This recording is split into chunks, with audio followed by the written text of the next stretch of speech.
If you work as a manufacturing facilities engineer, installing a new piece of equipment can be as complex as the machinery itself. From prep work to alignment and testing, it's your team's job to put it all together. That's why it's good to have Grainger on your side. With industrial-grade products and next-day delivery, Grainger helps ensure you have everything you need close at hand through every step of the installation. Call 1-800-GRAINGER, click Grainger.com, or just stop by. Grainger, for the ones who get it done. Ooh, a spicy question. I because love the writing is sort of everything, right? Like you kind of can fix plot holes, but if the writing So some readers love that, and some readers are like, but I wanted more of this. So it's kind of a gamble. Hello and welcome back to the Right and Wrong podcast. On today's episode, I am joined by romantic fantasy author and TikTok creator Hazel McBride. Hello. Hi, it's so nice to be here. So nice to have you on. Thanks for chatting with me. Let's jump right in and talk about the book itself, which is out right now. It came out not long ago. Tell us a little bit about A Fate Forged in Fire. Yeah, like where to begin? This last month has been insane. It's been out for almost a month now. This is my debut novel with a traditional publisher. And my elevator pitch for the book is if the Barbie movie had dragons and was more gay, which seems to be hooking the girls, gays and theys, which is really the main demographic for this book. That's a great pitch. Is that how it was sent out to publishers? I don't think so. I think like professionally it was comped as like, I think it was like House of the Dragon meets Outlander because of the Scottishness. Obviously I'm Scottish. But yeah, I started chatting about the Barbie movie and people really liked it. And then obviously when we were like going around bookshops and stuff, you do need to be quite quick and kind of telling booksellers like what your book's about. So I shortened it to that, and people seem to respond to it. So it's kind of stuck. Okay, great. I mean, it's a great little pitch. I know that you're kind of part of the Book Talk TikTok community, and a big pull for romantasy in this kind of genre, this space, is the tropes that a story contains. So do you have the list of tropes that the story has? I have a list of like the main ones. So obviously enemies to lovers is the big one. It's a huge trope, especially on Book Talk. But my thing with it is they are true enemies to lovers. So this isn't like reluctant allies to lovers or rivals to lovers. They legitimately loathe one another. They're on opposite sides of a succession war. There are multiple dagger to throat scenes in this book, very partial to that micro trope, I must admit. There's a bit of hurt comfort in there. There are touch her and die is in there as well. I think, that's always nice when they really hate each other and then you get like that payoff at the end. And I had someone ask me about only one horse, and there's no only one horse in this one, but in book 2 you might get only one dragon. Okay, that's close enough, right? Yeah. Okay, so can I infer then from what you've just said that you think that potentially enemies to lovers might be thrown around a bit more than it actually is true in the kind of case of the book? For me as a reader, I mean, all writers are readers as well. Yes, I think if they haven't at least tried to unalive one another once, they're not true enemies. And I definitely think that enemies to lovers just cannot exist in contemporary romance. The stakes just aren't high enough, unless like the person has truly maybe like done something heinous, but then it's hard to bring them back from that in contemporary romance. I think the two genres that do it the best are fantasy and historical romance. Because in historical romance, the stakes are so high, like you can have genuine like blood feuds between families over something that's totally ridiculous. And yeah, it always has like nice little twists and turns and a lot of tension. So. Okay, yeah. Whereas the contemporary stuff, you're looking more often than not, it's more like rivals to lovers. Yeah, exactly. Yeah, okay. They're not going to like kill each other given the chance, but they're sort of like they'll be colleagues or something. Yeah, like I hate this guy in my office. I'm like, well, you're not going to drown him in the water cooler. Like, yeah, exactly. You're just going to like try and sabotage a thing so that you can do better in your job or something. Yeah. That makes sense. Changing tack a bit here. I had a quick look through your website, and you mentioned that this is your debut traditionally published novels. So am I right in thinking that you have independently published some novels of your own prior to this?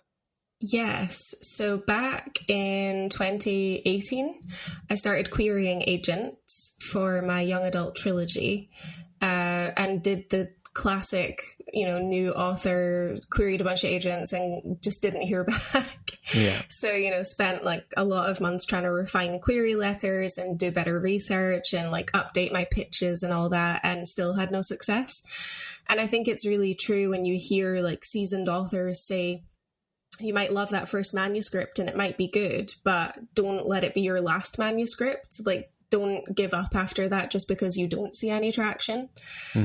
So, I mean, I still really believed in that story. So I did go ahead and self-publish it, and learned a lot doing it. Learned that I'm not very good at self-publishing, maybe.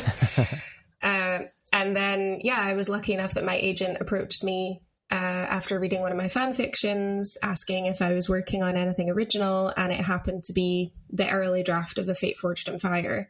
So I sent her a couple of chapters and she really liked it, and then the rest is kind of history. But I've kind of dipped my toe in both worlds now, and there's a lot of pros and cons on both sides, but I'm definitely more suited to the trad route, I think. Okay, yeah.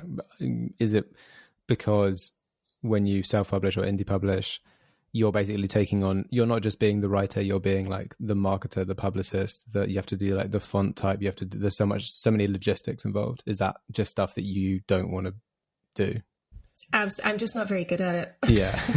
I really enjoy the marketing, like specifically with social media. I do really enjoy that. I'm chronically online. And I obviously enjoy the writing, but the formatting, the distribution, sourcing, cover designers and freelance edit, it's so much work. Indie authors do not get enough credit for, they have to be a jack of all trades basically. And it is like having 4 full-time jobs. And, unless you do get very successful, and it is possible to get very successful as an indie author, you're not often going to see, a monetary return. And obviously in a creative career, it's hard to define like success as money, because, it doesn't necessarily work like that. But, we're all trying to pay the bills at the end of the day. So, oftentimes you'll be an indie author, but have a full-time job on the side. So you're juggling a lot. Whereas now I'm lucky enough that I can call myself a full-time author. So just having the support of a team behind you who are all professionals in like their own niches and what they do is great. And I feel very lucky with the teams I've landed with as well. Like my agent, my editor, etc. They're all, the biggest champions of the book, and we all want the same thing out of it, which is great. So there's never really been any tense or fraught discussions about like, oh no, you want to go in one direction, I want to go in the other, which has been really nice. So I think I've got quite lucky with where I've landed. Yeah, I mean, to some degree, obviously, when an editor takes on a novel, it's because they've seen something in that novel and they really like the novel. They've bought that story. They don't want to do a massive change around on it most of the time, I'd imagine. So, and that's also not to say that a lot of people who are traditionally published also have jobs. It's making money in publishing is difficult no matter what angle you get in at. Getting back onto you though, I'd love to go back to the beginning a bit then, because you've had this kind of quite interesting publishing journey of self-publishing, then finding yourself an agent, now traditional publishing. But I'd love to go back to when it all started. Was there a moment that you kind of consciously remember when you were writing that you thought, I want to try this. I want to see if I can do this properly and like put it out into the world and see how far this can go? Yeah. So for me, like all throughout my kind of like childhood and teenage years, writing was very much a hobby. So I would write fan fiction and I would like, very early on, like before I even knew what like AO3 or fanfiction.net was, I would like just write really terrible stories on like my mum's home computer and print them out and like give them to my cousins for them to read. And I would like write us into our favorite stories. And then when I got a little bit older, like probably around like 16, 17, it was just like a fun thing that I would do, outside of school or university. I would just write stories without ever really having the genuine intention of like, I want to be a writer and I want to publish this. It was just something I did for fun. And then it wasn't until I was in my mid-20s, and I think self-publishing was having, you know, a bit more light shone on it through social media. I think I stumbled upon a self-published author who was kind of explaining the process a little bit. And I was like, oh, like this seems like something I could maybe do, because I didn't really understand how the traditional publishing industry worked. Like I had no idea how to get a book published. So I started researching both sides. And then I think that led to me querying and then eventually deciding to go the traditional published route in the end. Yeah. Well, after self-publishing. Yeah. You tried it all. You sampled the whole buffet. Yeah, I was like, fan fiction, gonna do a bit of this, and then I'm gonna try self-publishing. Nope, don't like that. And now, yeah, trying this way. Well, the fan fiction worked out, you know, because that's how you connected with your agent. Is there is there a website that you kind of post fan fiction on, or is it you just host it on your own website or something? No, I did post my fan fictions on AO3. There's not very many up there, to be honest. I kind of used it as like a writing exercise because I'd never written adult fantasy before, and I got hugely inspired by House of the Dragon when season 1 came out. So I was like, oh, I'm gonna write this. It was actually someone on social media was asking for someone to write a fan fiction about a girl stealing Aemon Targaryen's eye and wearing it as a necklace. And I just went, say less. And I wrote it. And it did kind of take off. It was a bit insane. So it was one of the first Aemon Targaryen fan fictions up on AO3. I started writing it. I think the season had only aired like halfway. Mm-hmm. And I really attribute that to being one of the reasons why it became so popular, is because there wasn't a lot written in the fandom at that point. So yeah, it kind of took off. It got like a bit of an audience. That's obviously how my agent found it. And I really enjoyed it. And I was getting a lot of really great feedback. Like, I think the fan fiction community is so supportive. Yeah. And just having, you know, as an author, you never get that real time feedback. There's nothing like it. You know, you'll write a chapter, throw it up online, and then within literally sometimes minutes, you will have a reader being like, oh my God, this chapter is amazing. When's the next one? So it kind of like, it did, you know, I'm autistic as well. So like fantasy worlds are a bit of a special interest. The neurodivergent hyper focus definitely hit. And I ended up writing the 120,000 word fan fiction within 12 days. Wow. Yeah, I did nothing but write within those 12 days. And that is not healthy. Absolutely not. But I have no idea how that story made any sense or why anyone liked it, because it was not edited. It was not beta read. I just wrote and posted. But yeah, like people liked the way I wrote, which really gave me the confidence to be like, oh, well, maybe I can write my own adult fantasy and people will read it, which is why I actually started doing that. So yeah, it was hugely beneficial for me. That's awesome. And the way you phrased it as sort of as a writing exercise, it sounds like it is a really healthy writing exercise, because I think one of the things that a lot of authors I've spoken to have said is like sometimes when they sort of get stuck on a part of a book and they kind of get inside their own head, they need to do something. They need to just write, but they need to write without pressure, and kind of doing something like that kind of takes a lot of pressure off, because you're like, this is just for fun. This is like a fan fiction thing that I'm just posting online, you know? I think that's a really good exercise to just do throughout. Yeah. And also like with fan fiction, you're not aiming for any word count. So, you know, you could literally write a fan fiction that lasts 3 chapters and people will be like, oh my God, I love this. Please, can I have some more? And then you can also go the opposite way. And like, I've read some fan fictions that are like 500,000 words long. And people are still like, oh my God, yes. So it kind of breaks a lot of rules in what authors know as this is how you write. Even though there's technically no rules, there's still some rules. Yeah. So yeah, I just had fun with it. And obviously when the world already exists and the characters already exist and, you know, half of the material is already there, you're just kind of playing around with it. Mm-hmm. It can really help you better understand character motivations and how you would present things, and how you would structure things. And then some original ideas might come in So yeah, I think you phrased it perfectly, like writing without pressure. It just makes it fun again. Yeah, absolutely. And then if you're lucky, your fanfiction takes off and an agent reaches out to you. I mean, I wouldn't advise any budding authors to be like, this is the pathway to take. This is the way. It was, my book is called A Fate Forged in Fire, and so much of it feels like fate because of that.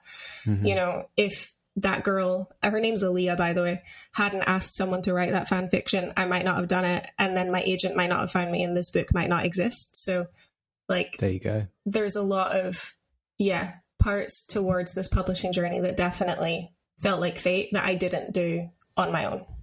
Yes. And your agent is Kira Finan. Am I pronouncing that correctly? You actually are. I'm so surprised. It's really funny because I definitely didn't, which, I'm shocked at. Like, she's Irish, I'm Scottish, I really should have known better. But she does say that Kiara Finan is her alter ego, because that's how most people think she is called. But yeah, you're right. It's Kira Finan. How did it kind of pan out for you when you suddenly were reached out to by an agent, having obviously tried the agent route previously and not found any bites? Yeah, so I actually have a really funny, not funny, but maybe an interesting story from my querying days in 2019. So I actually did get one response from a male agent, and he asked me to redo a few chapters and send them back to him, which I did, and then he ghosted me for 3 months. Okay. And I've since learned in the publishing industry, if an agent asks you for pages, they kind of have a duty to read them and give you feedback because they've asked you to do extra work. Mm-hmm. And I remember I sent, I think, 2 emails, very polite, just being like, hi, I'd love to know if you're still interested. Otherwise, I think I'll self-publish. And I got an email back from him, and it was very much along the lines of, you are a little girl who knows nothing in this industry, and you will never succeed, basically. And I was really taken aback by it. And I was like, oh. So when I got the email from Kira, I was a bit, not hesitant, but I wasn't like jumping in, with 2 feet completely. Like, it wasn't an enthusiastic yes. So first of all, I made sure the email wasn't spam. Yeah. I was like, this seems strange. And we set up a Zoom call. And she was very enthusiastic about it because I think we had the Zoom call the very next day. And I had basically written out a huge list of questions. And then again, I got so lucky that it became very apparent from about halfway through our Zoom call that we just gelled really well. And I would say even now, like, she's more than just my agent. She is genuinely my friend. We get on like a house on fire. We have a lot of the same interests. And I just felt like she was someone I could trust. So yeah, after that Zoom call, I was like, I don't think I'm going to self-publish this story after all. But the problem was that the book wasn't finished being written. So at that point, I think I'd written about 4 or 5 chapters, and I'd sent her the first 3 because they were the only 3 that I had edited.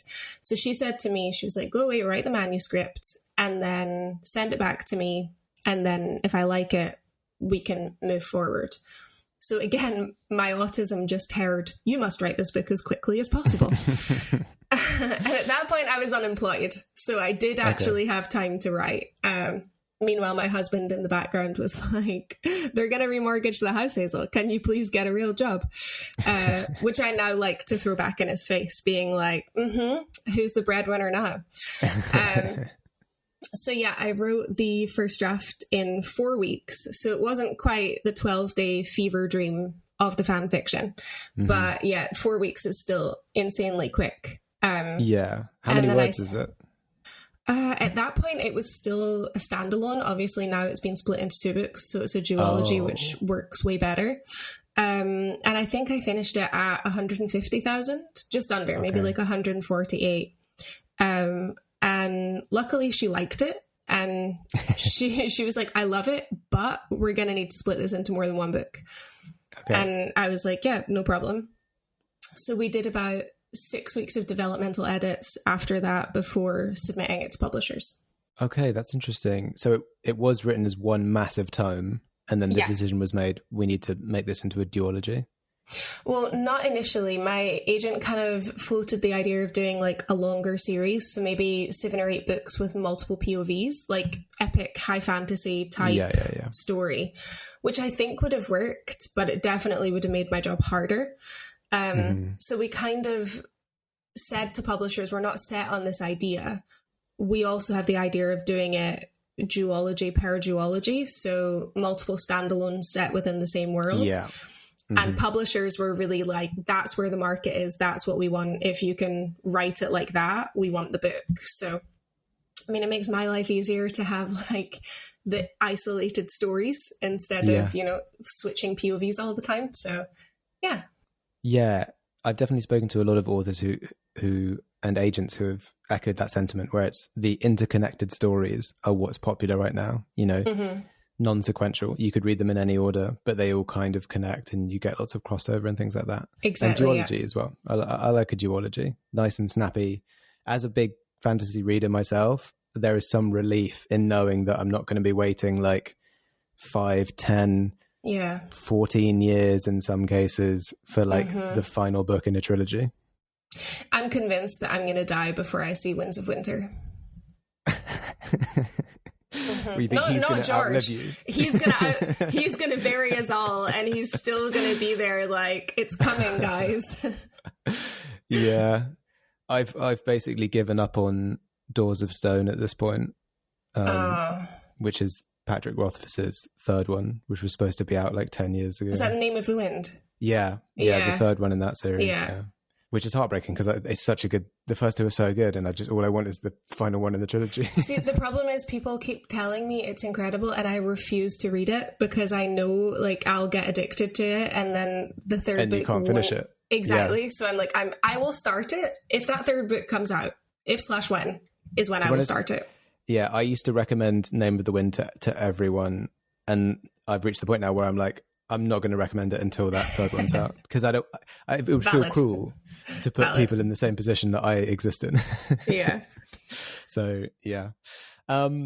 We are at the point in the episode where I kidnap you and haul you off to a desert island with nothing except a single book.